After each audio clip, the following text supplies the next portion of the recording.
Assalamualaikum warahmatullahi wabarakatuh. Perkenalkan, nama saya Andi Atin Ramadhani Mizar, nomor urut 33 dari kelas 1B, dengan NPM S03 2024 022. Hari ini saya akan menjelaskan mengenai 3 dimensi yang ada dalam ilmu administrasi. Yang pertama yaitu dimensi lingkungan. Lingkungan diartikan sebagai semua faktor yang berada di luar organisasi. Lalu, pengertian dimensi lingkungan adalah kondisi atau suasana sekitar yang mempengaruhi seluruh dimensi yang ada. Ada 5 aspek dalam dimensi lingkungan, yaitu yang pertama ada masyarakat, ada ekonomi, ada politik, ada informasi, dan yang terakhir ada fisik. Ada 2 karakter utama dalam dimensi lingkungan. Yang pertama turbulence dan yang kedua munificient. Nah, turbulence ini berhubungan dengan sifat lingkungan yang berubah menjadi kacau ataupun menjadi stabil. Kemudian yang munificient itu berhubungan dengan sifat lingkungan yang langkanya sumber daya ataupun melimpahnya sumber daya. Nah, selanjutnya yaitu ada teknik umum yang digunakan pada dimensi lingkungan, yaitu environmental scanning. Environmental scanning ini adalah teknik yang digunakan untuk membaca karakteristik lingkungan, apakah lingkungan itu memberikan peluang dan ancaman pada organisasi sehingga organisasi bisa mengantisipasinya. Nah, yang terakhir itu contoh dimensi lingkungan. Ada internal dan eksternal. Nah, yang internal itu contohnya seperti kalau misalnya ada pekerja yang lingkungan organisasinya itu buruk, maka perilaku atau sifatnya pun akan buruk juga.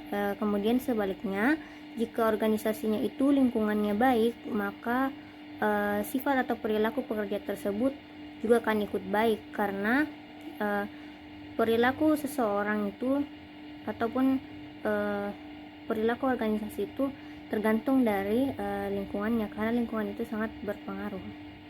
Kemudian contoh eksternalnya itu contohnya aktivitas pertambangan yang dilakukan PT Freeport di Mimika. Aktivitas pertambangannya itu menyebabkan banyaknya kerusakan sumber daya alam seperti pencemaran sungai ataupun tanah longsor. Masuk ke dimensi yang selanjutnya, yaitu dimensi manajemen. Manajemen dan administrasi memiliki hubungan yang erat. Manajemen merupakan salah satu dari unsur administrasi, karena administrasi itu melakukan perencanaan, sedangkan manajemen itu melakukan pengelolaan. Manajemen merupakan proses yang berbeda yang terdiri dari planning, organizing, actuating, dan controlling yang dilakukan untuk menentukan dan mencapai tujuan dengan menggunakan orang dan sumber daya. Manajemen sendiri merupakan suatu proses pencapaian hasil melalui orang lain.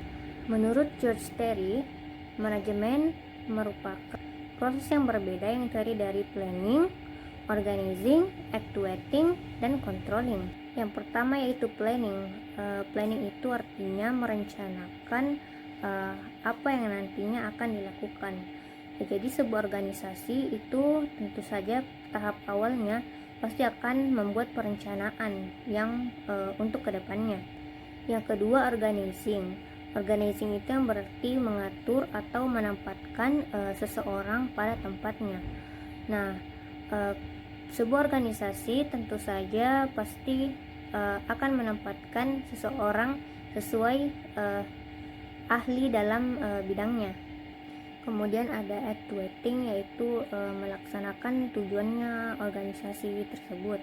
Kemudian ada controlling, yaitu mengontrol jalannya sebuah organisasi.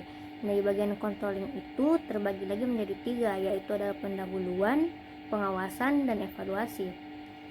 Pendahuluan itu sudah dan sudah dilakukan semua rencana organisasinya. Kemudian di pengawasan yaitu diawasinya bagaimana proses dalam mencapai tujuan organisasi tersebut. Kemudian dievaluasi, yaitu melihat apakah perencanaan tersebut berjalan sesuai dengan tujuan agar tidak terjadinya kesalahan yang berulang. Selanjutnya masuk ke dimensi yang terakhir, yaitu dimensi etika. Etika merupakan apa yang biasanya dilakukan. Etika administrasi adalah aturan atau standar pengolahan arahan moral bagi anggota organisasi. Selanjutnya itu ada aturan atau standar dimensi etika, yaitu ada 5, yaitu kepegawaian, perbekalan, keuangan, ketetausahaan, dan hubungan masyarakat. Selanjutnya yaitu contoh kasus pada dimensi etika, yaitu ada contoh kasus korupsi. Misalnya contoh kasus korupsi seorang pemimpin di organisasi. Jadi korupsi ini tentu saja tidak lepas dari yang namanya etika, karena seorang pemimpin organisasi yang melakukan korupsi artinya dia tidak beretika, atau yang berarti dia tidak mampu melaksanakan yang namanya tugas pemimpin, atau ia tidak pantas disebut seorang pemimpin karena ia tidak beretika karena telah melakukan korupsi. Selanjutnya atau yang terakhir yaitu aspek dimensi etika. Yang pertama ada akuntabilitas. Akuntabilitas ini yang artinya individu atau organisasi itu harus bisa wajib mempertanggungjawabkan semua keputusan atau tindakan yang mereka lakukan. Yang kedua ada integritas, yaitu yang berarti bagaimana seseorang atau individu atau organisasi tersebut bertindak sesuai dengan prinsip yang mereka yakini. Yang ketiga ada keadilan dan kesetaraan. Ini tuh menekankan pada bahwa seseorang harus berlaku adil tanpa mendiskriminasi.